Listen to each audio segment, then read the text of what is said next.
Hey everyone, welcome to the Movie Hoarders podcast, the place where we cling to our favorite films like they are blockbuster rentals that we never returned. I'm your host, Aurora, and today we are rolling out the pink carpet because we are diving into one of the most feel good, underestimated, and a secretly genius comedy of all time. Drum rolls, please. It's Legally Blonde. Now, I will admit, when I first saw this movie, I thought it would just be a bubblegum sorority flick. But 15 minutes in, I was hooked. And by the end of the movie, I was cheering like Elle had just defended me personally in the court. And yes, I absolutely tried the bend and snap later that week. Spoiler alert, it does not work in real life. At least, not for me. And side note, no UPS guy was harmed during the process. Whew, that's a relief. So, how did this little pink powerhouse of a movie come to be? Let's rewind to the very beginning. Legally Blonde came out in 2001, directed by Robert Luketic and written by Karen McCall and Kristen Smith, who, by the way, also wrote 10 Things I Hate About You. My apologies if I'm butchering the names. Please bear with me. So, yeah, these women knew exactly how to bottle teen to adult magic. The movie was based on Amanda Brown's novel, inspired by her own time at Stanford Law. She literally stood out in pink while everyone else wore grey suits. And that little slight contrast gave birth to the most beloved character, Elwoods. The studio thought it would be a fluff. Instead, this movie became a cultural reset. Elwoods walked into Hollywood's courtroom, objected to every stereotype, and basically won. But of course, a movie is nothing without its characters. And Legally Blonde gave us a lineup that still sparkles today. Let's meet the Dream Team. I really don't know how to spell that, but Dream Team. Now, shall we? Elle Woods, the Queen, Reese Witherspoon, is unstoppable.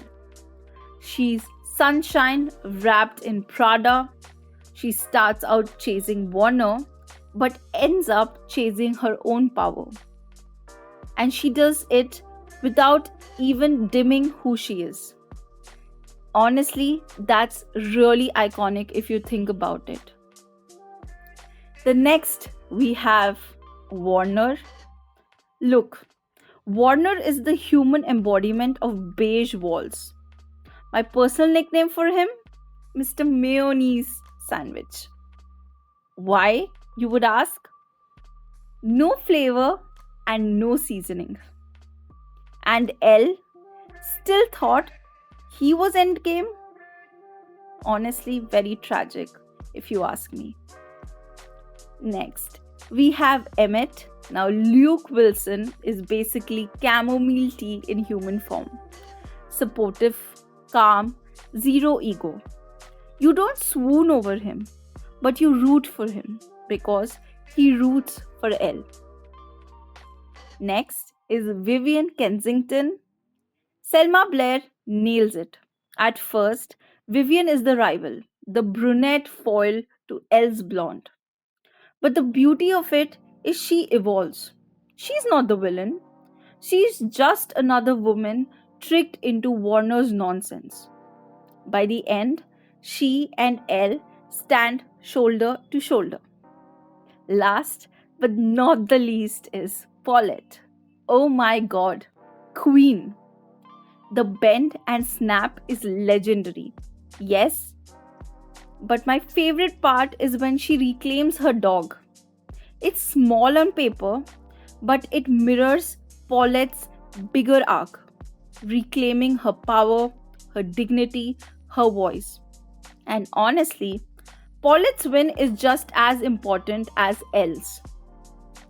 Now, those were the members of our dream team. There were a lot of other characters too, but these were the major ones, and honestly, I love this movie. I love all the characters that were part of Legally Blonde. This movie honestly had some amazing characters, like I said. Those characters had some depth, some relatability, and you could understand where they were coming from. This movie is iconic, a classic, and I will always go back to it. So, now that we know the players, let's walk through the game. Time for the story itself, the heartbreak, the law books, and of course, the pink suit. Now, I have divided the story into three acts for easy understanding. Act 1, Elle gets dumped, Warner's off to Harvard, and she decides, fine, I'll go too. Everyone is laughing. Harvard Law doesn't exactly roll out the pink carpet. Act 2, Elle hits the rock bottom when Mr. Beige Walls kind of, in a way, tells her she's not good enough. We know the drill, we know the scene. So, yeah, Elle starts hitting rock bottom, but she also hits the books harder than anyone. She claws her way into a coveted internship. She realizes Warner is not only not her equal, he's beneath her, honestly. Act 3 and the final act of reclaiming everything. She wins her case, exposes the real criminal, takes down a sexist professor, and walks across that stage as a valedictorian. Oh, and Warner, a forgotten footnote. This movie is not a rom com. This is a superhero origin story. The only thing that's different is that Elle's cape just happens to be a hot pink suit. But here's where it gets interesting. Because the story alone doesn't explain why Elle resonates so deeply. Let's slow down and ask ourselves a few questions. Here's a question I keep thinking sometimes. Would Elle Woods have still made it at Harvard if she didn't look the way she did? What do you guys think? I would love to hear your thoughts about it. What I think? Honestly, I think yes. Her appearance made people underestimate her, which weirdly gave her an edge. But her true superpower wasn't her looks, it was her grit. Her ability to work twice as hard while staying true to herself. The pink suits were just the packaging. The brains and the determination, well, that's what was important, and that's what sealed the deal. And that's where the emotional depth kicks in as well. Because Elle's journey isn't just funny and cute, it's quite radical, honestly. So, what makes Legally Blonde so special? Well, it is special because Elle doesn't succumb to dimming her light. She never trades her pink pen for a black one. She doesn't say, oh, I'm going to be serious and boring now so that you'll respect me. No, no, no. She doubles down on her sparkle, and that's what gives her an edge. Vivian's turnaround? Huge. It's not about Mean Girl versus Barbie. It's about women realizing that the real problem isn't each other, it's Warner. And Paulette's subplot? Amazing. Small scale victory, but a big emotional payoff. It reminds us that empowerment comes in many sizes.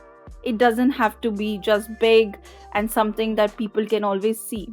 Small successes and small victories are very important and makes up the huge chunk of our life.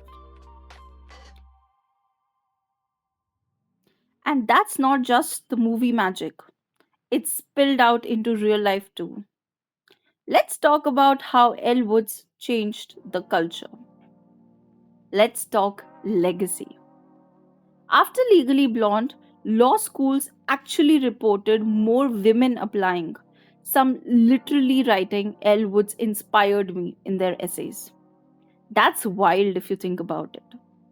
The movie also spun off into a Broadway musical, and then we had multiple franchises of The Legally Blonde. 2 decades later, Elle still owns our hearts. But here's the real cultural mic drop.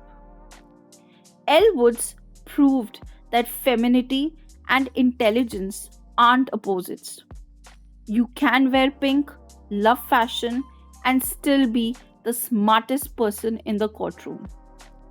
That message hit in 2001 and it still hits today. And speaking of pink, we have got to talk about the fashion and, of course, give this movie its official rating. Before we wrap up, fashion check.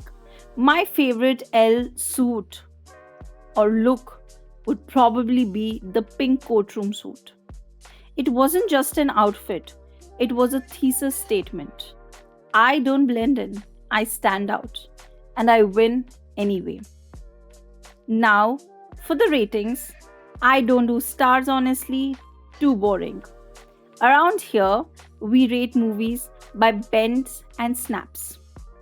Bends meaning how well it bent expectations, and snaps meaning how well it snapped into culture.